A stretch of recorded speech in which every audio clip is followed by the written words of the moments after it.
Hello everyone, welcome to my channel. और हम अपने प्रीवियस वीडियो में 2018 का पेपर सॉल्व कर रहे थे। उसमें हमने क्वेश्चन नंबर 72 तक कंप्लीट कर लिया था। क्लियर ना? आज से हम 73 से देखते हैं। Hamiltonians equation of motion can be derived in the following ways from Newton law of motion. नहीं, न्यूटन लॉ ऑफ मोशन से नहीं कर सकते। Newton law of motion x is u equal v equals to u plus a t, इससे derive हम नहीं कर सकते हैं। From Hamiltonian of the system, तो yes, Hamiltonian of the system हम इस चीज को डिराइव कर सकते हैं। ठीक है। फ्रॉम वेरिएशनल प्रिंसिपल, अच्छा वेरिएशनल प्रिंसिपल का मैं बता देती हूँ कि वेरिएशनल प्रिंसिपल ये कौन से वाले प्रिंसिपल की बात करें।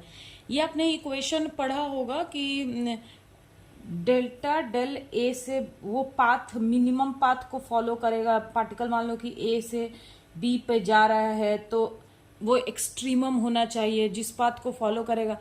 ये वही वाला प्रिंसिपल है। ठीक है। इसका रहता है, देखो ऐसा, summation over i p i q i dot minus h. ठीक है। This is equals to 0। यहाँ पे डी आई होगा। तो ये जो ये इसको ही हम बोलते हैं कि वेरिएशनल मेथड। ठीक है। तो हैमिल्टोनियन ऑफ द सिस्टम से एंड वेरिएशनल मेथड दोनों से ही हम हैमिल्टन इक्वेशन क्या होता है? हैमिल्टोनियन इक्वेशन ऑफ मोशन होता क्या है वो मैं थोड़ा लिख देती हूँ ताकि आपको रिमाइंड रहे कि Q dot equals to del h by del p i and p i dot equals to minus del h by del q i and del h by del t is equals to minus del l by del t. ठीक है। तो यही बोल रहा है कि इन चीजों को हम किसी से डिराइव कर सकते हैं, कितने फॉलोइंग वेज में डिराइव कर सकते हैं। तो हैमिल्टोनियन ऑफ द सिस्टम से तो डेफिनेटली डिराइव कर लेंगे। एंड ठीक है। और दूसरा क्या है, वेरिएशनल प्रिंसिपल में भी कर लेंगे from both Hamiltonian of the system and variational principle. तो यस, इसका करेक्ट ऑप्शन है ऑप्शन डी, कि हम ये दोनों तरीके से, मतलब मैंने ये बताया ना कि ऑप्शन बी भी आ रहा था, ऑप्शन सी भी आ रहा था, तो डी में बोला है कि क्या ये दोनों, तो हाँ ये दोनों ही हम, मतलब इसको हम मतलब हैमिल्टोनियन इक्वेशन ऑफ मोशन को can be derived in this following veg. Clear हो गया? नाउ अब आप क्वेश्चन नंबर 74 देखो। दिख रहा आपको? नेक्स्ट क्वेश्चन है कि Biot Savart law can be written as. ठीक है। तो देखो, बायर सर्वट लॉ का जो हम जो पढ़ते हैं तो उसमें जो हम फॉर्मूला लिखते हैं, ये मैं पहले लिख देती हूँ, फिर हम इसको अरेंज करके लिखेंगे कि mu i by 4 pi d l into r cap upon r square. ठीक है। ये इसका बायर सर्वट का ये क्या है, वेक्टर फॉर्म है। क्लियर? तो देखो, हम ये म्यू 04 पाई को क्या बोल देंगे, के बोल देंगे। तो इसको हम ऐसे भी लिख सकते हैं कि के आई डी एल, और ये क्रॉस प्रोडक्ट है तो साइन का एंगल आता है, डॉट प्रोडक्ट में कौन सा एंगल आता है, कॉस थीटा। और अगर क्रॉस प्रोडक्ट है तो कौन सा एंगल आएगा, क्रॉस प्रोडक्ट में कौन सा एंगल आता है, क्रॉस प्रोडक्ट में sine theta, and dot product है तो कॉस थीटा। तो अगर हम इसको एंगल के फॉर्म में लिखें तो ये क्या हो जाएगा, और इसको मैंने के बोल दिया है, के इज इक्वल्स टू कितना है, म्यू 0 बाई 4 पाई, तो हो जाएगा के I D L sine alpha. ठीक है। अपॉन, अच्छा यहाँ पे कैपिटल आर है तो मैं ये स्मॉल आर को कैपिटल आर से ले रही हूँ। ठीक है। कैपिटल आर क्या होता है, डिस्टेंस है ना, तो कैपिटल आर का स्क्वायर। तो b इज इक्वल्स टू, मतलब जो इसको यहाँ पे जैसे डेल्टा b को इन लोगों ने डी एच लिया है तो मैं इसको भी ले लेती हूँ। ठीक है। अच्छा,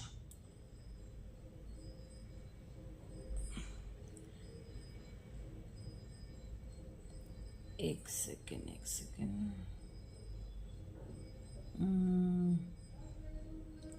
यहाँ पे ये dB है ना, देखो यहाँ पे ये डेल्टा B है, ठीक है, और यहाँ पे ये DH के फॉर्म में ले रहा है। तो देखो B इज इक्वल्स टू क्या होता है, म्यू H, ठीक है। तो यहाँ पे ये म्यू 0H होगा, ठीक है। तो K की वैल्यू को मैं यहाँ पे लिख रही हूँ कि म्यू 0/4 पाई, ठीक है। तो इस म्यू से ये म्यू कैंसिल हो गया, और इन्होंने क्या करा है कि 4 पाई को इन लोगों ने K ले लिया है, 1/K इज इक्वल्स टू 1/4 पाई। तो delta H is equals to कितना हो गया, यहाँ पे लिखती हूँ DH is KIDL sine alpha upon R का स्क्वायर। तो हमारा ऑप्शन A करेक्ट है, ठीक है। नाउ ये देखो कि IDL sine alpha 4 pi R square, यहां पे लिखा है ना कि ये जो ऑप्शन मैंने यहां पे निकाला है कि DH is equal to IDL sine alpha 4 pi R square, तो ये भी करेक्ट है हमारा। ये वाला फॉर्म मैंने यहाँ पे लिखा है ऑलरेडी। अब देखो ये फॉर्म यहां से देखो, तो इसको लेते हैं हम। तो यहाँ पे डेल B है, तो डेल B को हम क्या लिख सकते हैं, म्यू DH या डेल H लिख सकते हैं, is equals to IDL। R है यहाँ पे, है ना। तो देखो R यहाँ पे R कैप है ना। तो R कैप क्या होता है, R square upon mod of R, ठीक है। R जो कैप होता है ये क्या होता है, R vector upon mod of R। तो यहां R कैप की जगह पे अगर हम ये लिख दें कि mu DH IDL, R cap की जगह मैं लिख दूं R vector upon mod R, मतलब मैग्नीट्यूड ऑफ R, ठीक है। तो यहां पे R स्क्वायर की जगह ये R क्यूब हो जाएगा, होगा ना। और यहां एक म्यू 0 है और ये 4 पाई है, ये म्यू 0 से म्यू 0 कैंसिल हो गया। तो DH इज इक्वल्स टू कितना हो जाएगा, IDL R vector upon 4 pi R cube होगा। तो यानी हमारा ऑप्शन नंबर C भी करेक्ट है, ठीक है। तो A B C D तीनों करेक्ट है, तो ऑल ऑफ दिस, यानी कि हमारा यहाँ पे आंसर क्या होगा कि ऑल ऑफ दिस आर, मतलब बायट सर्वट लॉ को हम इन तीनों तरीके से लिख सकते हैं। यहां पे देखो, यहां पे ये डेल H के फॉर्म में दिया हुआ है, B के फॉर्म में नहीं दिया हुआ है। तो B और H का जो रिलेशन होता है वो ये रिलेशन होता है। इससे आप यहाँ पे ये मत समझना कि जैसे यहाँ पे म्यू 0 तो होना चाहिए था, म्यू 0 नहीं होना चाहिए था क्योंकि यहाँ पे H है।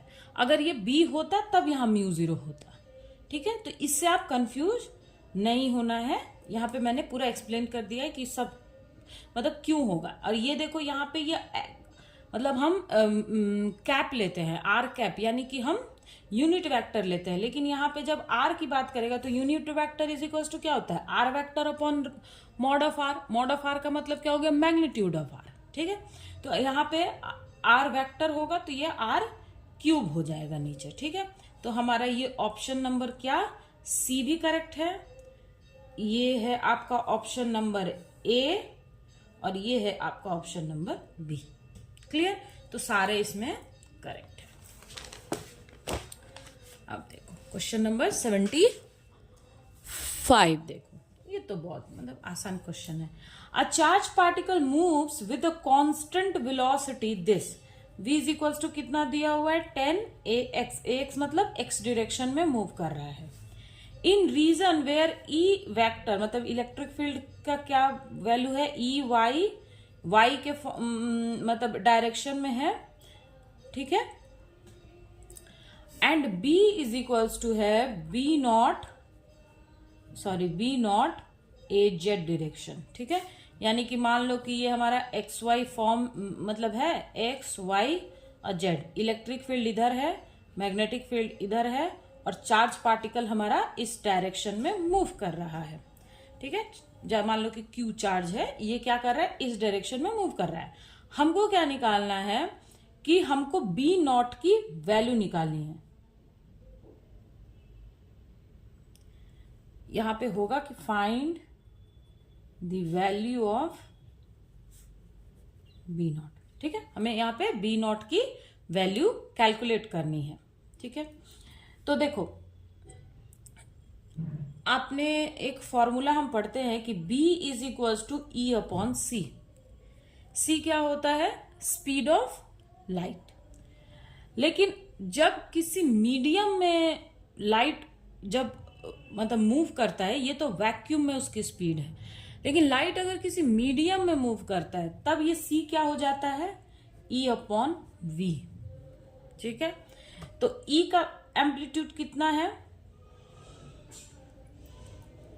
E इज इक्वल्स टू कितना है? 20 और V इक्वल्स टू कितना है? 10। तो B नॉट इक्वल्स टू कितना आ जाएगा हमारा?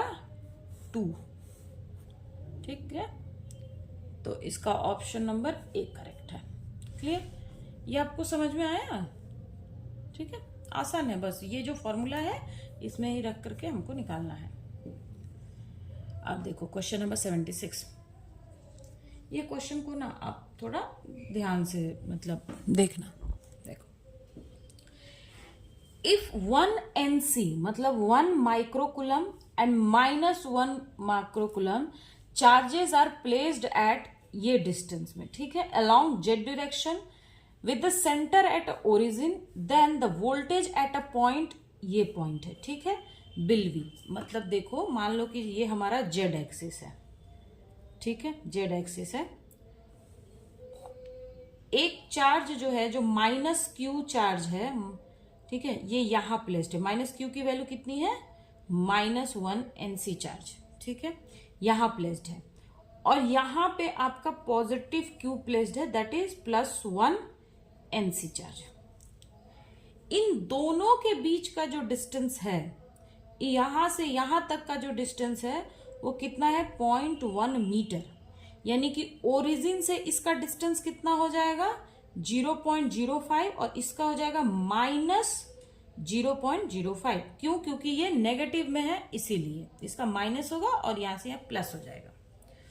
हमने क्या करना है कि हमें एक पॉइंट है, मान लो ये पॉइंट 0 0 10, यानी कि 10 पे मतलब जेड एक्सिस पे 10 एक पॉइंट है, मान लो ये पॉइंट P है।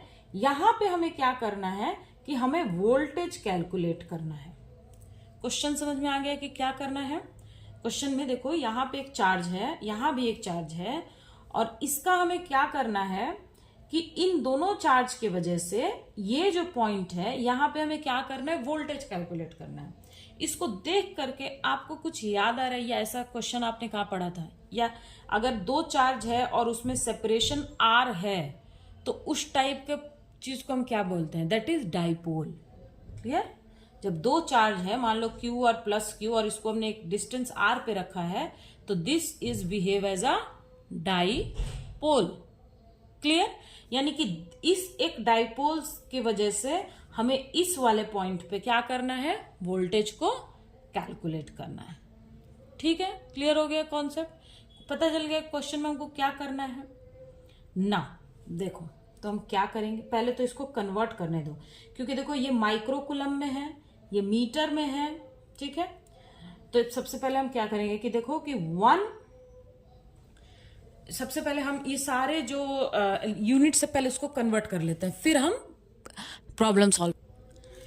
देखो, 1 माइक्रोकुलम इक्वल्स टू कितना? 10 टू द पावर 9 कुलम, ठीक है।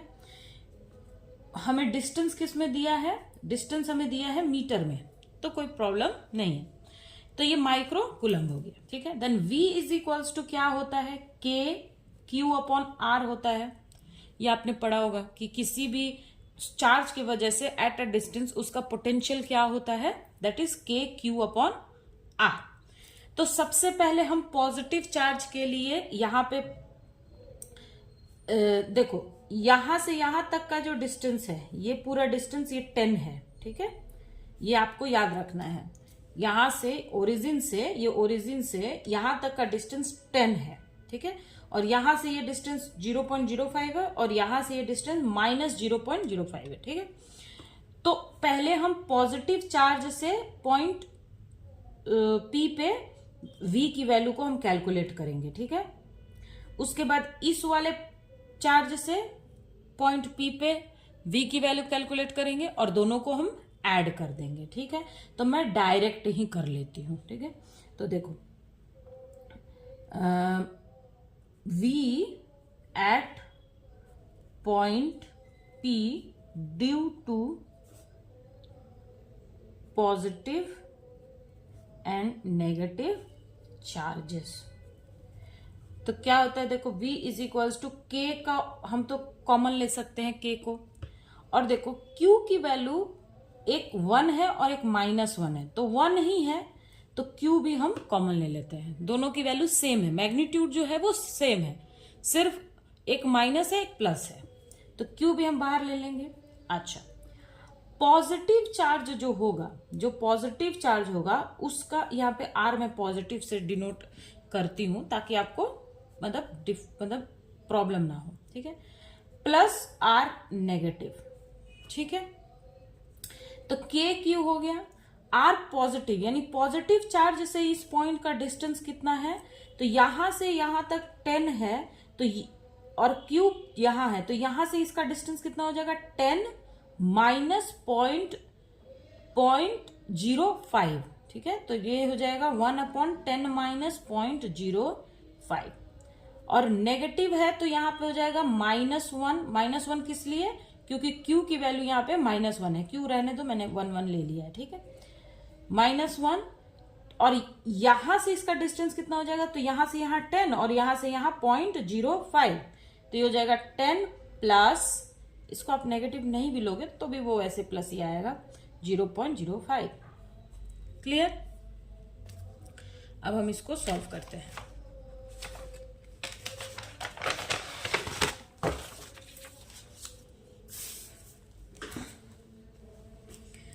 तो देखो कितना आ गया, v इक्वल्स टू k 1/, तो 10 माइनस 0.5 कितना होता है, दैट इज 9.95 माइनस 1/10 प्लस, तो कितना हो जाएगा 10.5, ठीक है।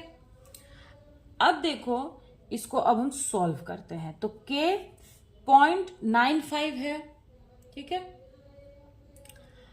और यहां पे हमारे पास 10.05 है, तो अब इसको हमको मैं कैलकुलेटर से कर लेती हूँ, आप करते रहना, ठीक है। तो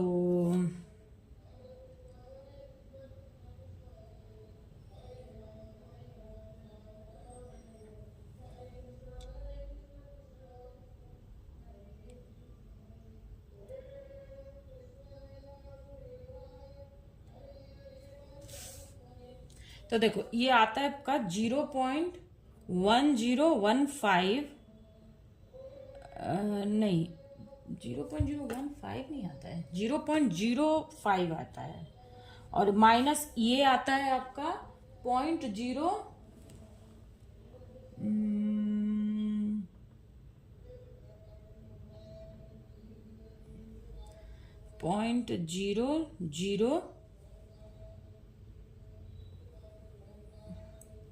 0.0995 आता है आपका ये वैल्यू, ठीक है। तो इसको सब्ट्रैक्ट करेंगे तो कितना हो जाएगा 0.1005 5990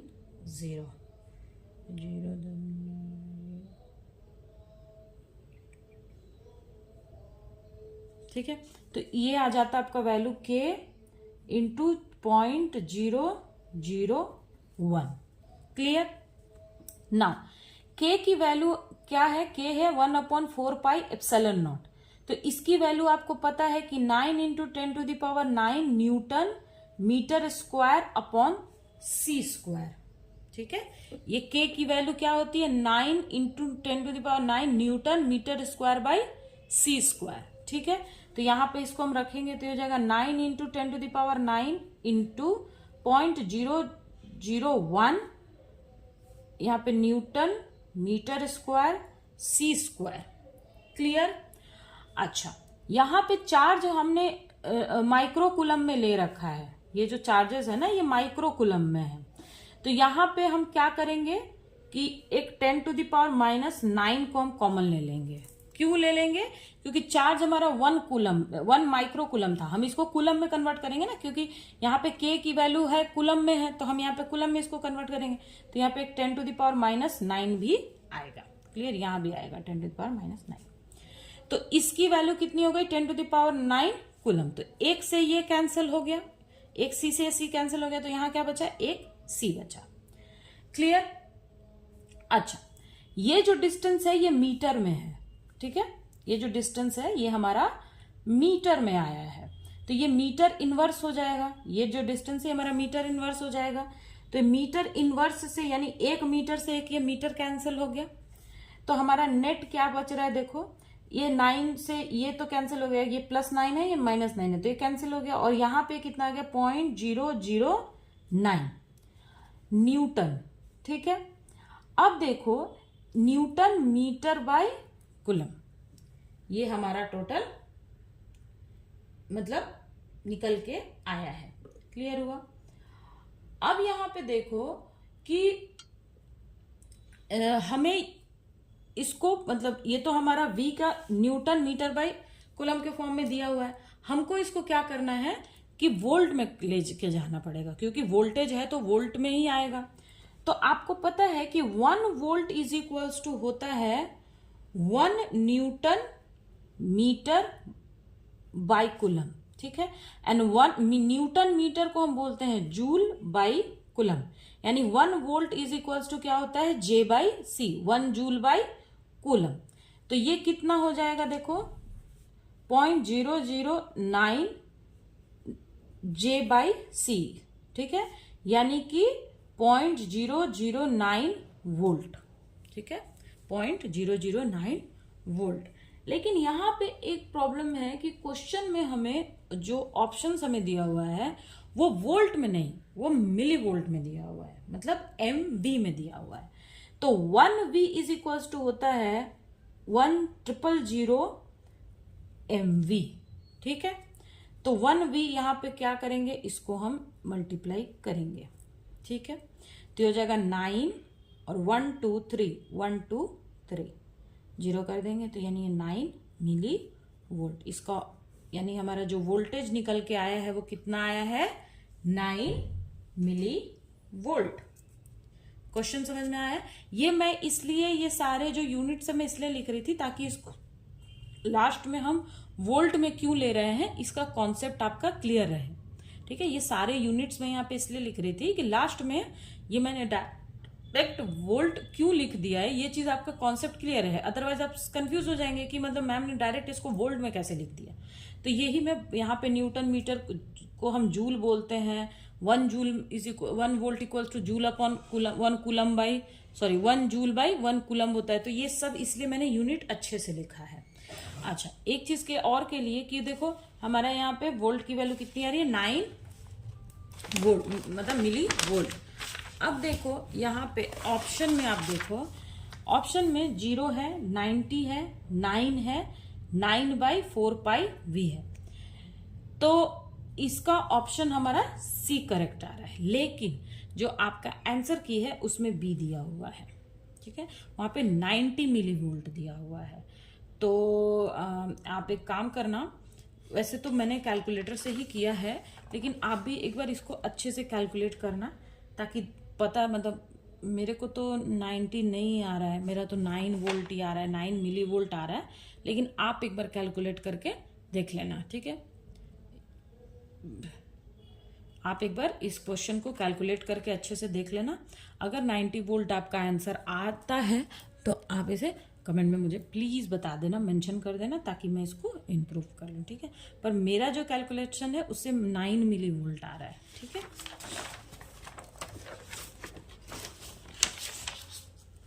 ये देखो now question number 77, the D Broglie wavelength of material particle which are in thermal equilibrium at temperature T। ठीक है, यहां पे किसकी बात कर रहा है? ये थर्मल इक्विलिब्रियम की। तो देखो यहाँ पे हमको निकालना क्या है? De Broglie wavelength. तो de Broglie wavelength lambda is equals to क्या होता है? h/p, p² equals by 2m is equals to क्या होता है? E। Then P is equals to क्या हो गया, रूट ओवर 2m E। ठीक है, तो यहां पे हो जाएगा lambda equals to h upon root 2m E। अब देखो यहां पे बोल रहा है कि जो पार्टिकल है वो किस में है, वो थर्मल इक्विलिब्रियम में है एट अ टेम्परेचर T। तो जब भी हम थर्मल एनर्जी की बात करेंगे यहाँ पे, तो इसका क्या मतलब है कि यहाँ पे जो ये एनर्जी है ये कौन सी एनर्जी हो जाएगी, थर्मल एनर्जी। ठीक है, ये जो एनर्जी है यहाँ पे, ये P square 2m kinetic energy जो होती है, ये काइनेटिक एनर्जी का ही तो फॉर्मूला है ना। तो यहाँ पे ये जो ई के की वैल्यू है, ये कौन सी काइनेटिक एनर्जी होगी, थर्मल काइनेटिक एनर्जी इसको हम बोलेंगे। तो थर्मल काइनेटिक एनर्जी के जो मतलब ये इसकी जो वैल्यू होती है वो होती है kT। ठीक है, तो यहां पे आप kT की वैल्यू रख दो तो h अपॉन 2m और E is equals to kT हो जाएगा। ठीक है, अच्छा एक चीज देखो, आप इस चीज को माइंड में रखना कि यहां पे हम थर्मल इक्विलिब्रियम की बात कर रहे हैं और किसके लिए, मटेरियल पार्टिकल के लिए हम बात कर रहे हैं। अगर यही गैसेस मॉलिक्यूल्स की बात होती तो यहां पे ई के की वैल्यू हो जाती 3/2 kT। ठीक है, तो लेमडा की वैल्यू आ जाती h अपॉन 2 है ना, तो 2m इंटू 3/2 kT, तो h से h कैंसिल हो जाता, h अपॉन 3m kT आ जाती। ठीक है, जब हम गैस मॉलिक्यूल की बात करते हैं, लेकिन यहां पे हम बात कर रहे हैं मटेरियल पार्टिकल के लिए जो थर्मल इक्विलिब्रियम है। तो थर्मल की जब भी मतलब थर्मल इक्विलिब्रियम की जब बात आएगी तो वहां पे जो आपकी काइनेटिक एनर्जी होगी, ठीक है, जो काइनेटिक एनर्जी होगी वो कितनी हो जाएगी, वो kT के अप्रोक्सीमेटली kT के इक्वल हो जाएगी। आपने ये न्यूट्रॉन वाले प्रॉब्लम में क्वांटम में पढ़ा होगा। ठीक है, तो वहां पे हम थर्मल के लिए कितना एनर्जी लेते हैं, kT एनर्जी लेते हैं। तो यहाँ पे lambda is equal to h upon 2m kT। तो इसका ऑप्शन कौन सा करेक्ट है, ऑप्शन ए करेक्ट है। Clear, okay. क्वेश्चन नंबर 78 देखिए, for a harmonic oscillator having Hamiltonian this. ठीक है, एक हार्मोनिक ऑसिलेटर का हमको हैमिल्टोनियन दिया है, देन कम्यूटेशन रिलेशन, हमें ये कम्यूटेशन रिलेशन इसका फाइंड करना है। अच्छा एक चीज देखो कि यहाँ पे ऐसे तो जनरली हम पढ़ते हैं P square by 2m, kinetic energy यही होती ना, P स्क्वायर बाई 2m, लेकिन यहाँ पे m की जगह पे क्या दिया हुआ है, म्यू दिया हुआ है। इसको हम बोलते हैं रिड्यूस मास। ठीक है, तो ये आप मत सोचना कि ये म्यू ऐसे क्यों दिया है, इसको हम बोलते हैं रिड्यूस मास। ठीक है ना, तो ये हमें कम्यूटेशन रिलेशन निकालना है। ये आपने रिड्यूस मास तो आप पढ़ते ही हैं, मैंने ऐसे बस बता दिया कि यहाँ पे जो म्यू है ये मास नहीं है, ये है आपका रिड्यूस मास। क्लियर, नाउ देखो अब इसका ये कम्यूटेशन रिलेशन निकालना है कि x h। ठीक है, तो सबसे पहले हम ये वाले को फाइंड करते हैं। तो ये x h ये कितना हो जाएगा आपका, देखो x और h की जगह पे कितना है, P square by 2 plus Vx। ठीक है, ये Vx है, सॉरी ये R नहीं है, Vx है, यानी कि जो पोटेंशियल है वो किसका फंक्शन है, x का फंक्शन है। ठीक है, तो ये देखो कितना हो जाएगा, x P square by 2 plus x Vx। Clear, तो देखो ये पार्ट तो जीरो हो जाएगा, क्यों, क्योंकि x और कोई भी फंक्शन जो x के, जैसे कि हम बोलते हैं ना कि x और मान लो कि x, क्या ये कमिट करता है, नहीं, तो इसकी वैल्यू जीरो होती है। तो ये v जो है यहाँ पे ये तो x का ही फंक्शन है। मान लो कि v अगर मान लो ऐसा हो कि v is equals to half m omega square x square, तो यहाँ पे ये सारा चीज तो कांस्टेंट है, x के साथ तो फिर ये कम्यूट करेगा नहीं, इसकी वैल्यू वैसे भी जीरो होनी है, तो दिस इक्वल्स टू जीरो। अगर ये y होता, अगर यहाँ पे v जो है वो y का फंक्शन होता तब हम इसको जीरो नहीं कर सकते थे, लेकिन ये v जो है x का फंक्शन है और ये भी x है, तो ये जीरो हो जाए। ये देखो मैंने आपको एक फॉर्मूला शायद मे बी प्रीवियस किसी ईयर पेपर सॉल्यूशन में मैंने आपको बताया था कि अगर a है और b स्क्वायर है, एक कहते b स्क्वायर है, तो इसको हम अगर a और b है तो इसको हम बोलते हैं कि बी डी डी, फिर यहाँ पे मान लो कि कोई बी कंपोनेंट है ऑफ बी स्क्वायर और तब ए बी। ऐसा एक फॉर्मूला बताया था ना, डी डी डिफ्रेंशिएट करके। अच्छा, इसको ऐसे भी आप इसको मतलब जैसे ये डिफ्रेंशिएशन तो टू बी ऐसे करके मैंने बताया था ना कि डिफ्रेंशिएशन रहता है ऐसा। अगर यहाँ पे ये स्क्वायर है तो इसका ये डिफ्रेंशिएशन और ये ए कॉमेंट बी ऐसा रहता है। तो यहाँ पे अगर ये x और p स्क्वायर है 2 म्यू, तो 2 म्यू को तो हम बाहर ले लेंगे क्योंकि ये कांस्टेंट है, और x p स्क्वायर है तो x p स्क्वायर क्या हो जाएगा 2, क्योंकि इसका डिफरेंशिएशन होगा तो 2p डी डी पी, तो यानी कि 1x और यहाँ पे p।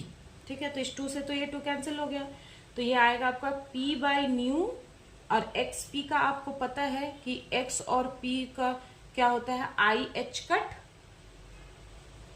ये आपको याद है ना कि x और p का कम्यूटेशन कितना होता है, आई एच कट होता है। तो ये कितना हो जाएगा, अच्छा ये p यहाँ पे देखो x और p है तो ये हो जाएगा आई एच कट, यानी कि हमारा x और h ये कितना आया आई एच कट बाई न्यू, और यहाँ पे p आएगा, ये p यहाँ पे। अब हमें फिर ये वाला, ये तो फाइंड हमने कर लिया, अब हमें इसके साथ फाइंड करना है, तो ये हो जाएगा x आई h cut p upon new. तो आई एच कट बाहर और न्यू भी बाहर, क्योंकि ये सब कांस्टेंट है। यहाँ पे ये x p, तो x p का अभी मैंने बताया क्या होता है आई एच कट, तो i h cut nu into i h cut, तो ये हो जाएगा minus h square by nu. तो हमारा कौन सा ऑप्शन सेटिस्फाई कर रहा है, minus h square by nu. Option number C correct है। कुछ नहीं करना, पहले इन दोनों का कम्यूटेशन रिलेशन निकालना है, और उसके बाद जो भी हमारा आंसर आएगा उसके साथ फिर एक्स को एक बार कम्यूटेशन मतलब उसका निकालना है। क्लियर ना। ये क्वेश्चन देखो, an electron and a proton, एक सेकेंड आपको दिख रहा है ना, हाँ ठीक है। An electron and proton each having energy 3 electron volt 8 electron volt. Electron की एनर्जी कितनी है 3 है, और प्रोटॉन की एनर्जी कितनी है 8 है respectively, are incident on a barrier of 24 electron volt. एक बैरियर पे इंसिडेंट कर रहे हैं जिसकी एनर्जी कितनी है 24 इलेक्ट्रॉन वोल्ट, वो हाइट है उसकी, और उसका विड्थ कितना है 5 एंगस्ट्रॉम वाइड है, यानी कि विड्थ है उसका। ठीक है, then the correct statement is proton will have a greater transmission probability, neither electron nor proton can cross the barrier, few electrons में cross the barrier, electron will have greater transmission probability. अब हमें बताना है कि इनमें से क्या जो ऑप्शन है वो करेक्ट है। देखो, आपने जब पोटेंशियल वॉल या पोटेंशियल वेल वाला या वन स्टेप पोटेंशियल जब आपने पढ़ा होगा क्वांटम मैकेनिक्स में, तो वहां पे देखो कि हम पढ़ते हैं तो उसमें एक मतलब ये क्वेश्चन में ऐसा दिया हुआ है कि इसका जो V है वो कितना है आपका 24 इलेक्ट्रॉन वोल्ट है, और इस ये जो लेंथ है ये जो हम L बोलते हैं वो 5 मतलब आर्मस्ट्रॉन्ग है। तो और इलेक्ट्रॉन की एनर्जी कितनी दे रखी है हमारी 3 इलेक्ट्रॉन वोल्ट, एंड प्रोटॉन की एनर्जी हमारी दे रखी है शायद 8 इलेक्ट्रॉन वोल्ट, 8 इलेक्ट्रॉन वोल्ट। तो आपने वहां पे एक केस पढ़ा होगा कि when E is less then V not मतलब इसका जो हाइट है, यहाँ पे इसका हाइट कितना है 24 है, और इलेक्ट्रॉन का और प्रोटॉन का एनर्जी जो है वो 3 एंड 8 इलेक्ट्रॉन वोल्ट है। तो जो इसका हाइट देखो, ये जो वॉल है इसका हाइट जो है वो कितना है 24 इलेक्ट्रॉन वोल्ट उसका पोटेंशियल एनर्जी, मतलब उसकी जो एनर्जी है उस आप वेल बोल सकते हो, या जो आप मतलब इस टाइप का जो एक वेल ही बोलो, ठीक है, या स्क्वायर बॉक्स तो नहीं है, वेल है, ठीक है, उसका जो हाइट है वो कितना है 24 इलेक्ट्रॉन वोल्ट है, और इलेक्ट्रॉन का जो एनर्जी है वो 3 है, और प्रोटॉन का एनर्जी जो है वो 8 है। तो ये केस किस चीज का है, when E is less than V naught, तो जब भी E is less than V naught होता है तो रिफ्लेक्शन कोफिशिएंट कितना हो जाता है 1 एंड ट्रांसमिशन कोफिशिएंट हो जाता है आपका 0। ये आपने पढ़ा होगा क्वांटम मैकेनिक्स में, ठीक है। अगर जैसे टोटल जो होता है reflection plus transmission equals to 1 होता है, तो reflection coefficient E equals E less than 0 के लिए रिफ्लेक्शन कोफिशिएंट 1 हो जाता है और ट्रांसमिशन कोफिशिएंट क्या हो जाता है 0 हो जाता है। हम ऐसा बोलते हैं कि अब मान लो कि वॉल की हाइट है 24, ठीक है, मान लो कि 24 फीट का एक दीवार है और उसको 3 फीट का आदमी को उसको फाड़ना है, तो हम बोलेंगे कि दिस इज नॉट पॉसिबल, मतलब ट्रांसमिशन यहाँ पे नहीं होगा। क्वांटम मैकेनिकली वो क्वांटम ट्यूलिंग वाला वो एक अलग इफेक्ट है, ठीक है, लेकिन ये चीज भी पॉसिबल नहीं है। तो यहाँ पे रिफ्लेक्शन कोफिशिएंट की वैल्यू 1 हो जाती है, ट्रांसमिशन की 0 हो जाती है। अगर यही E is equals to V naught, E is greater than V naught, तो यहाँ पे रिफ्लेक्शन एंड ट्रांसमिशन कोफिशिएंट की कुछ एक वैल्यू आती है, जैसे T minus E0, E minus E0 by KT, ऐसा समथिंग, मतलब इस टाइप का आता है। लेकिन वो केस अलग है, वो कब होगा जब E equals to V naught होगा और E greater than equals to 0, मतलब E जो है वो V से जब बड़ा हो या ग्रेटर हो, तब क्या ट्रांसमिशन की कुछ एक वैल्यू आएगी, रिफ्लेक्शन की कुछ एक वैल्यू आएगी। लेकिन इस केस में E लेस देन जो पोटेंशियल है उससे अगर E लेस है तो वहां पे ट्रांसमिशन की वैल्यू 0 आती है, यानी कि ट्रांसमिशन वहां पे नहीं हो रहा है। तो यहाँ पे क्या होगा कि दोनों में से कोई भी, जो कि उनकी एनर्जी दोनों की कम है, दोनों में से कोई भी है वो ट्रांसमिट नहीं करेगा। तो देखते हैं, देखो, proton will have greater transmission probability.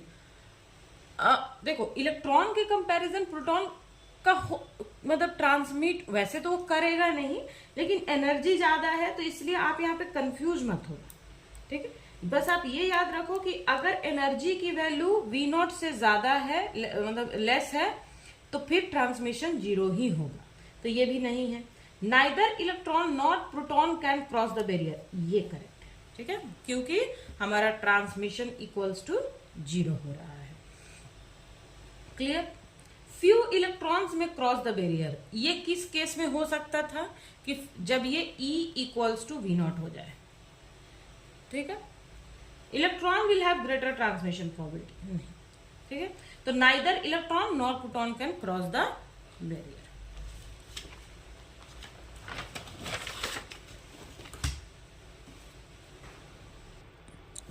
देखो, which of the following statistics will apply to deuteron and alpha particle?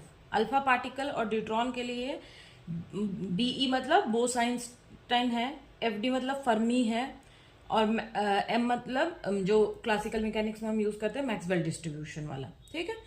तो इनमें से कौन सा स्टैटिस्टिक्स जो है वो ड्यूट्रॉन और अल्फा पार्टिकल जो है वो फॉलो करेगा, ये हमें इसमें पता करना है। क्लियर है। तो देखो, ये आपको दिख रहा है ना, ठीक है।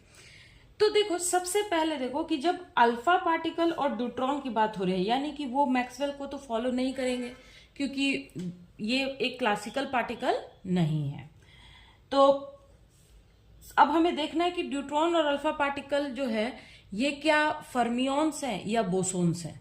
अगर फर्मियॉन्स हुए तो FD को फॉलो करेंगे, बोसोन्स हुए तो BE को फॉलो करेंगे। तो पहले हम ड्यूट्रॉन की बात करते हैं, तो 2H1, तो यहाँ पे देखो टोटल कितना है, P इक्वल्स टू 1 है एंड N इक्वल्स टू 1 है, तो टोटल हुआ 2, दैट इज इवन। तो इवन है तो ये क्या है, बोसोन्स है। सेकेंड देखो अल्फा पार्टिकल, यानी कि 4He2, प्रोटॉन कितना है 2, न्यूट्रॉन कितना है 2, इलेक्ट्रॉन कितना है 2, तो कितने हो गए टोटल 6, ये भी इवन है, तो ये क्या हो गए बोसोन। तो दोनों जो कि बोसोन से, तो ये किसको फॉलो करेंगे, बोस BE को, ठीक है, बोस-आइंस्टाइन जो डिस्ट्रीब्यूशन होता है उसको, ठीक है। तो बोसोन से तो BE को फॉलो करेगा, अगर फर्मियॉन्स होते तो FD को फॉलो करते, तो इसका ऑप्शन ए करेक्ट है ना। ये क्वेश्चन देखो कि the number of meaningful way in which 4 fermions can be arranged in 5 compartments. इस क्वेश्चन को आप डायरेक्ट फॉर्मूला से भी कर सकते हो और आप अरेंज करके भी कर सकते हो। क्लियर? क्योंकि देखो यहाँ पे डायरेक्ट फर्मियोन्स की बात कर रहा है, यानी ये किसको फॉलो कर रहा है? एफडी को फॉलो कर रहा है। और एफडी में नंबर ऑफ माइक्रोस्टेट्स वाला जो का जो बात आता है कि मतलब कितने नंबर ऑफ वेज होंगे, तो ये होता है आपका देखो GI factorial NI factorial NI minus GI factorial, ये होता है, सॉरी GI माइनस NI होता है, GI minus NI factorial. GI क्या है? Number of available level states है, एंड NI क्या है? Number of particles. ठीक है, तो यहां पे NI नंबर ऑफ पार्टिकल्स कितने हैं, कितने फर्मियोन्स को अरेंज करना है? 4 को। और नंबर ऑफ स्टेट्स कितने हैं, कितने टोटल कंपार्टमेंट्स हैं? तो वो है हमारा 5। तो ये हो जाएगा 5 फैक्टोरियल 4 फैक्टोरियल 5 माइनस 4 हो गया, तो यानी 1 फैक्टोरियल। तो ये 5 इंटू 4 फैक्टोरियल 4 फैक्टोरियल कैंसिल, मतलब टोटल हमारे पास कितने वेज आ जाएंगे? 5। ठीक है, तो इसका आंसर कितना होगा कि हमारे पास टोटल कितने वेज में हम इसको अरेंज कर सकते हैं मिनिमम फिल वेज में? तो ऑप्शन नंबर हमारा सी करेक्ट है। इसको आप ऐसे भी कर सकते हो, अगर आपको मान लो कि फॉर्मूला बाय चांस याद नहीं है, तो देखो कितने नंबर ऑफ कंपार्टमेंट्स हैं? 5। तो 1 2 3 4 5।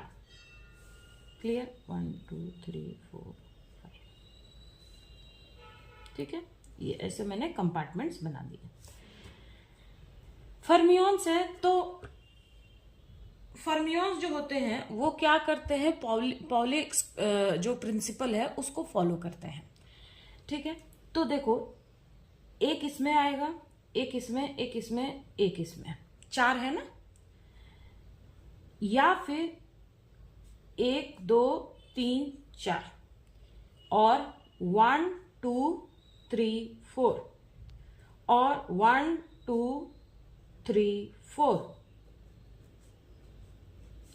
और 1 2 3 4। क्लियर?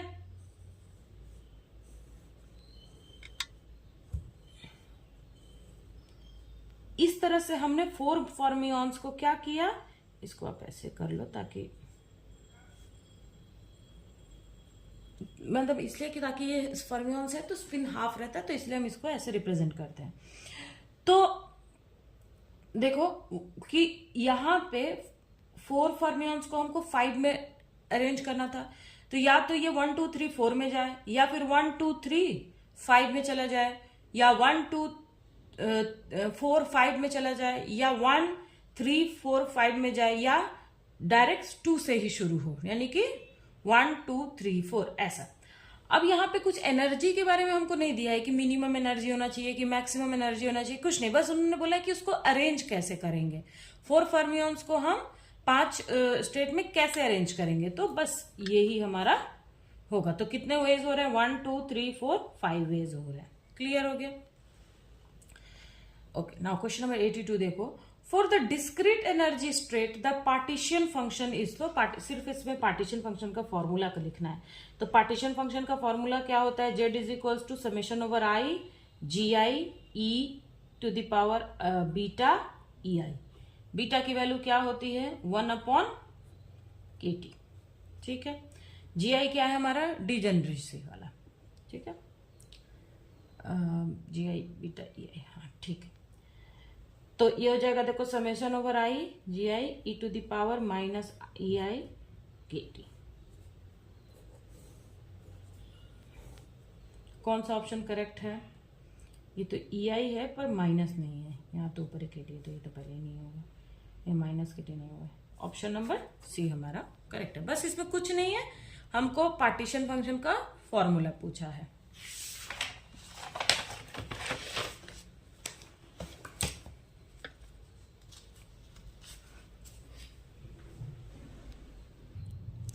देखो इस क्वेश्चन में बोल रहा है कि the frequency response of the transistor amplifier decreases at a high frequency because of the following reason. तो आपने ये स्टेटमेंट पढ़ा होगा, मतलब इसके बारे में एम्पलीफायर आपने जब पढ़ा है तब, तो उसमें तो हमें क्वेश्चन में बोल रहा है कि the frequency response of transistor amplifier decreases at a high frequency. तो वो क्यों डिक्रीज होता है? Due to the presence of junction capacitor. Junction capacitor या फिर उसका एक बहुत ही फेमस मतलब जो एक बहुत जनरल वर्ड है उस जंक्शन कैपेसिटर के लिए, उसको हम बोलते हैं पैरासिटिक कैपेसिटर। उसको हम बोलते हैं कि पैरासाइटिक कैपेसिटर। ठीक है, उस जंक्शन कैपेसिटर को हम पैरासिटिक कैपेसिटर बोलते हैं। ये क्या होता है कि जब हम कोई ट्रांजिस्टर को हम बनाते हैं या कोई भी हम सर्किट जब हम डिजाइन करते हैं, ठीक है, तो ये मतलब उसमें रहता है, पहले से रहता है। मतलब जब हम जैसे कि कोई भी सेमीकंडक्टर डिवाइस है या सर्किट जो हमने डिजाइन किया है, ये उसका क्या है कि एक फंडामेंटल कैरेक्टर है। इसको हम मतलब जैसे बोलते हैं ना कि जब हम सर्किट बना रहे थे तो वहां पे हम नहीं बनाते, ये उसका फंडामेंटल कैरेक्टर है। क्या कैरेक्टर है? चार्ज। कैपेसिटर का क्या काम है? चार्ज को स्टोर करना। ठीक है, तो वो इसी वजह से ये एक कैपेसिटर टाइप का फॉर्म हो जाता है। तो इसको ही हम बोलते हैं कि पैरासिटिक कैपेसिटर। तो इसी वजह से क्या होता है कि जो ट्रांजिस्टर एम्पलीफायर की जो फ्रीक्वेंसी रिस्पॉन्स है वो क्या हो जाती है? कम हो जाती है। कब? हाई फ्रीक्वेंसी पे, इसके प्रेजेंस की वजह से। क्लियर है? जो बीजीटी जो हमारा ट्रांजिस्टर होता है उसमें क्या होता है कि एक इनहेरेंट कैपेसिटर होता है। हाँ, कहाँ पे होता है? जहां पे मान लो कि बी बेस या एमीटर का जो जंक्शन है वहां पे भी हो सकता है, और मान लो कि जहां पे आपका क्या बोलते हैं, जैसे बी बेस और कलेक्टर का भी, ये बेस और कलेक्टर का भी जो जंक्शन है, ठीक है, वहां भी हो सकता है। तो ये चीज जो है ये इनहेरेंट है, मतलब ये हमने नहीं बनाया है। ये क्या है? जो भी हम ट्रांजिस्टर लेते हैं उसमें ये इनहेरेंट कैपेसिटर है। कहाँ पे ये रहता है? ये कहीं जो मतलब आप बोल सकते हो कि जैसे मान लो बेस है और एमीटर है, इनका जो जंक्शन है या ये जो टर्मिनल्स का जंक्शन है वहां पे ये मतलब प्रेजेंट होता है। ठीक है, ये हम बनाते नहीं है, ये इनहेरेंट है। ठीक है, तो ये और इसी वजह से क्या होती है, फ्रीक्वेंसी जो है वो हमारी ये क्या बोलते हैं, डिक्रीज हो जाती है। अब देखो, एक तो मैंने बोला कि जैसे जो बीई जंक्शन है तो यहां पे ये किस वजह से आता है? जो डिप्लीशन रीजन होता है ना, ठीक है, डिप्लीशन ये क्या करता है? चार्ज स्टोर करता है। कब? मतलब जैसे डिप्लीशन रीजन में जो के वजह से मतलब यहाँ पे मतलब इसका मेन काम है कि चार्ज को स्टोर, जो कैपेसिटर का काम ही है चार्ज स्टोर करना। तो जो बीई जंक्शन पे है, कैपेसिटर पे है, तो वहां पे भी ये चार्ज स्टोर करता है। किस में? Depletion region of PN junction में। ठीक है, और जो बीसी कैपेसिटर है यहाँ पे जो चार्ज एक्यूमुलेशन होता है उसके वजह से यहाँ पे मतलब आपका ये कैपेसिटर रेडी होता है। आप इस तरह से समझ सकते हो इस चीज को। ठीक है, मतलब मैंने बोला था ना कि इनहेरेंट क्यों होता है, तो इनहेरेंट का मतलब क्या है कि जो पीएन जंक्शन में डिप्लेशन रीजन आता है तो वहां पे जो चार्ज स्टोर होता है तो उसके वजह से बीई जंक्शन का आ गया, और बीसी का आपका चार्ज एक्यूमुलेशन की वजह से आता है। तो मतलब ये जनरली आप वैसे इतना समझो कि जो जंक्शन कैपेसिटर होता है, जो इनहेरेंट जंक्शन कैपेसिटर होता है, उसी वजह से the frequency response of the transistor amplifier decreases at high frequency. ठीक है, तो देखो ऑप्शन में पहला ही ऑप्शन है जंक्शन कैपेसिटर। ठीक है, जंक्शन कैपेसिटर की वजह से ये चीज आती है ना। 84 देखो, ओपैम्स in general R 4 stage amplifier. ओपैम जो होता है वो एक 4 स्टेज एम्पलीफायर्स है।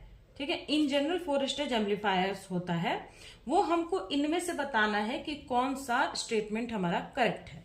तो पहले मैं वो चारों स्टेज आपको बता देती हूँ। उसके बाद हम इनमें से ढूंढेंगे कि कौन सा हमारा करेक्ट स्टेटमेंट है। तो देखो, पहला जो स्टेज होता है, जो फर्स्ट स्टेज होता है, ठीक है, फर्स्ट जो होता है उसको हम बोलते हैं कि इनपुट स्टेज। जो फर्स्ट होता है उसको हम बोलते हैं इनपुट स्टेज। क्लियर? ये इसमें क्या होता है कि dual input balanced output differential amplifier. जो सेकेंड स्टेज होता है उसको हम बोलते हैं इंटरमीडिएट स्टेज।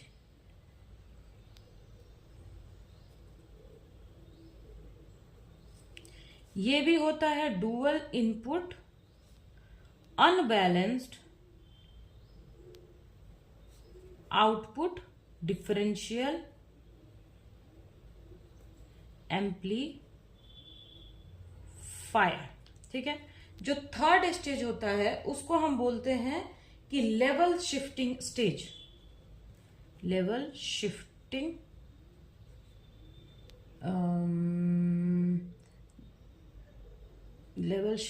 स्टेज, हाँ सॉरी, ठीक है। इसको हम बोलते हैं कि ये एमीटर फॉलोअर होता है। फोर्थ स्टेज होता है, इसको हम बोलते हैं complementary symmetry push pull amplifier. ठीक है। जो फोर्थ स्टेज होता है वो उसको हम बोलते हैं कि आउटपुट स्टेज है, और ये इसमें क्या आता है, complementary symmetry push pull amplifier. अच्छा, कॉम्प्लीमेंट्री सिमेट्री के बारे में मैं आपको बता दूं कि ये एक इलेक्ट्रॉनिक सर्किट होता है, ठीक है, जो NPN and PN complement NPN and PNP, इन दोनों को पेयर करके हम बनाते हैं। ठीक है। इसमें क्या होता है कि जब हम एनपीएन और पीएन को हम जब मतलब बोलते हैं कि पेयर कर देते हैं, तो क्या होता है कि जैसे मान लो कि जो हमारा वेव आ रहा है उसमें अगर एनपीएन दोनों पेयर है तो वो क्या करेगा, positive half and negative half दोनों को ही एम्पलीफाई करेगा। ठीक है। अगर हम एनपीएन कॉम्प्लीमेंट्री सिमेट्री जो होता है वो एक ऐसा सर्किट होता है जहां पे एनपीएन और पीएन को हम दोनों को क्या करते हैं, पेयर कर देते हैं। पेयर करने से क्या फायदा होता है कि वो पॉजिटिव हाफ साइकिल के लिए एंड नेगेटिव, जैसे पॉजिटिव हाफ साइकिल यहां से यहां तक और नेगेटिव हाफ साइकिल यहां से यहां तक, ये दोनों ही केस के लिए वो क्या करेगा कि एम्पलीफाई करेगा। ठीक है। तो इसमें ये चीज एक अच्छा होता है कि जो हमारा आउटपुट है उसमें मतलब ये नहीं है कि सिर्फ पॉजिटिव के लिए मिलेगा या सिर्फ नेगेटिव साइकिल के लिए मिलेगा, ये चीज नहीं है। उसमें पॉजिटिव और नेगेटिव दोनों के लिए ही आप जो वेव है वो एम्पलीफाई होकर के आपको मिलेगी। तो उसी को हम बोलते हैं कॉम्प्लीमेंट्री सिमेट्री। ठीक है। तो ये मैंने आपको चारों स्टेज बता दिया। अब यहाँ पे देखो ऑप्शन कौन सा मैच करता है। तो पहला है कि the first two stage are differential amplifier. Correct है कि फर्स्ट टू स्टेज, यानी कि फर्स्ट में मैंने क्या बोला था कि dual input balanced differential amplifier, और सेकेंड स्टेज क्या होता है, अनबैलेंस्ड डिफरेंशियल एम्पलीफायर। तो दोनों स्टेज डिफरेंशियल एम्पलीफायर है। The third stage is emitter follower. Correct है, थर्ड स्टेज एमीटर फॉलोअर होता है। And the fourth stage is a DC level transistor along with push pull amplifier. तो ये भी correct है। तो ऑप्शन ए हमारा करेक्ट है। बी देखो, the first two stage are differential amplifier. Correct है। The third stage is DC level transistor along with push pull. नहीं, ये तो फोर्थ स्टेज है ना। डीसी लेवल ट्रांजिस्टर जिसको हम कॉम्प्लीमेंट्री सिमेट्री बोल रहे हैं, along with push pull amplifier, नहीं ये फोर्थ स्टेज होता है, तो ये रॉन्ग है।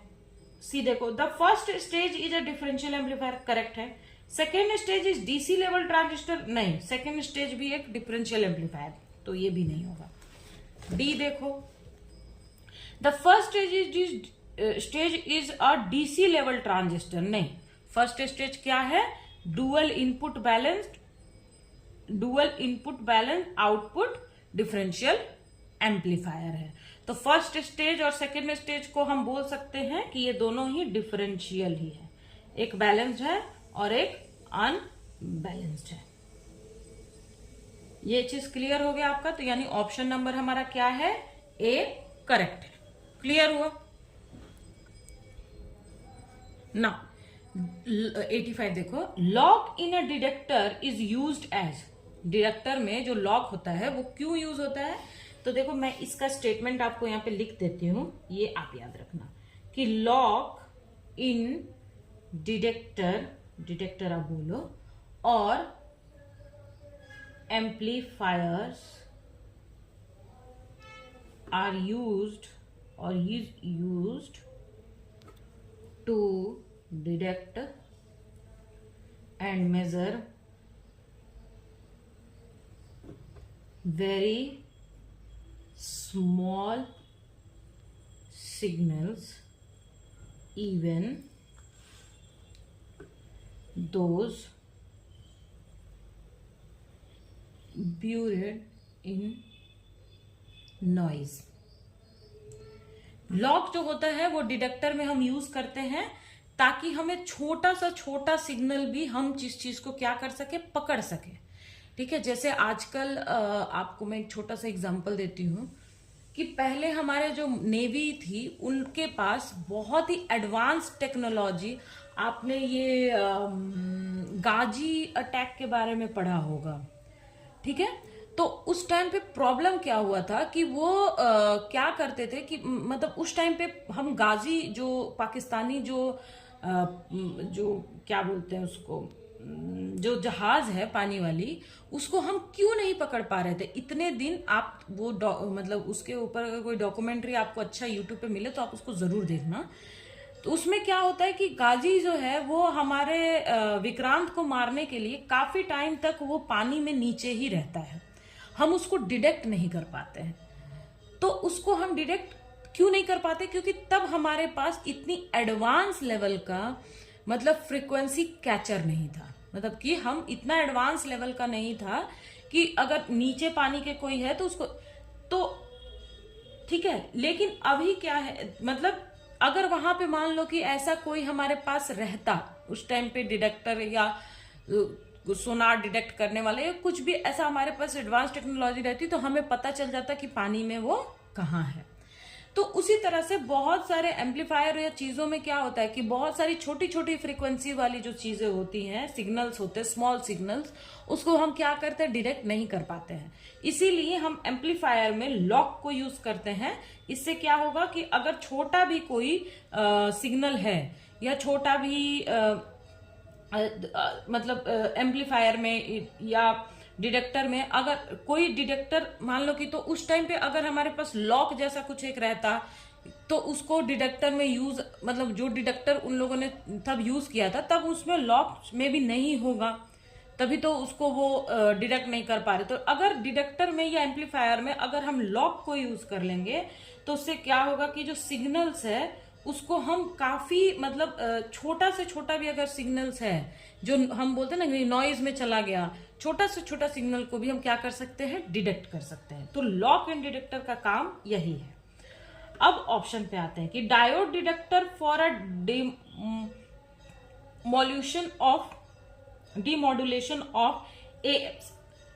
सॉरी, देखो ये तो सही है, ये स्टेटमेंट सही है कि डायोड डिटेक्टर जो होता है वो यूज करते हैं हम एएम जो रेडियो रिसीवर होता है फॉर मॉड्यूलेशन, ठीक है। तो ये तो स्टेटमेंट सही है कि diode detector for demodulation of AM signals. तो यस, डायोड डिटेक्टर को हम किस में यूज करते हैं, एएम रेडियो रिसीवर में, ठीक है, रिसीवर्स में फॉर मॉड्यूलेशन या डीमॉड्यूलेशन व्हाटएवर। तो ये स्टेटमेंट हमारा ठीक है, मतलब लेकिन ये डायोड डिटेक्टर है, इसमें लॉक का कोई यूज नहीं है।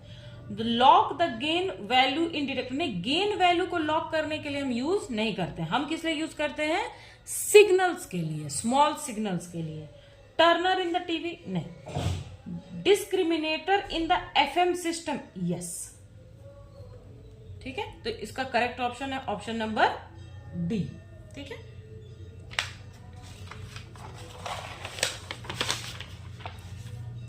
ना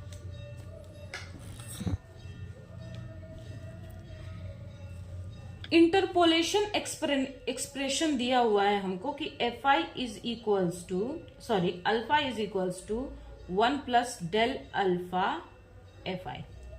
ये कौन सा है? न्यूटन फॉरवर्ड है, न्यूटन फॉरवर्ड सम है, गाउस फॉरवर्ड है, गाउस बैकवर्ड है। ठीक है, तो देखो जब भी ये देखो ना, तो ये सिर्फ इसको देख के आप बता सकते हो कि ये फॉरवर्ड है कि बैकवर्ड है। ऐसा है तो ये फॉरवर्ड है, और अगर ऐसा है तो बैकवर्ड है। क्लियर? तो यहां पे ये वाला डेल्टा है, तो this is the Newton forward difference interpolation. बस, बाकी इसमें कुछ देखने की जरूरत नहीं है। अगर ऐसा देखो तो फॉरवर्ड है, ऐसा देखो तो बैकवर्ड है, काम खत्म। क्लियर? तो इसका ऑप्शन नंबर ए होगा। ये ट्रिक मैंने बता दिया एग्जाम में, अगर इस टाइप का आ जाए तो ट्रिक देख करके आप पता लगा सकते हो, मतलब ये देख के आप पता लगा सकते हो ना। In the inner curve fitting the drawn line is such that, जो इनर कर्व फिटिंग वाला जो आपका रहता है, देखो मैं आपको बता रही हूँ ना कि न्यूमेरिकल एनालिसिस को आपको पढ़ना है, लेकिन उसका सिर्फ थ्योरी पार्ट पढ़ना है। क्योंकि देखो उसका जो न्यूमेरिकल पार्ट आएगा उससे आप क्वेश्चन तो कर नहीं पाओगे एग्जाम में, क्योंकि उतना लेंदी, वो भी बिना कैलकुलेटर के नहीं। तो हमको क्या करना है कि उसका थ्योरी को तो पढ़ना है, न्यूमेरिकल को छोड़ देना है। और थ्योरी अगर मान लो कि जैसे इस वाले पेपर में देखो सारा थ्योरी ही है, न्यूटन रैप्शन वाला जो हमारा न्यूटन फॉरवर्ड बैकवर्ड से थ्योरी ही पूछ दिया है, यहाँ पे कर्व फिटिंग से भी थ्योरी ही पूछ दिया है। तो थ्योरी अगर हमें पता रहेगा तो एक दो क्वेश्चन तो हम कर लेंगे, है ना, लेकिन कैलकुलेशन वाला तो संभव नहीं है, तो कैलकुलेशन को हम छोड़ देंगे, थ्योरी को पढ़ लेंगे। Clear? Now, in the inner curve fitting, the drawn line is such that it passes through all data points. It can passes through origin and any 3 data point. It has minimum slope. It has minimum distance from the most data point. तो देखो जो इसका statement क्या होता है, linear curve fitting का जो statement होता है वो मैं आपको बताती हूँ, तो उससे आपको इसका आंसर पता चल जाएगा कि draw line such that sum of the square of vertical distance, जो आप एरर बोल सकते हो, ठीक है, between the observed data points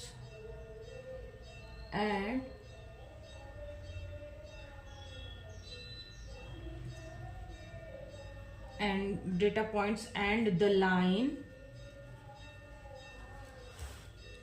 the line is minimized।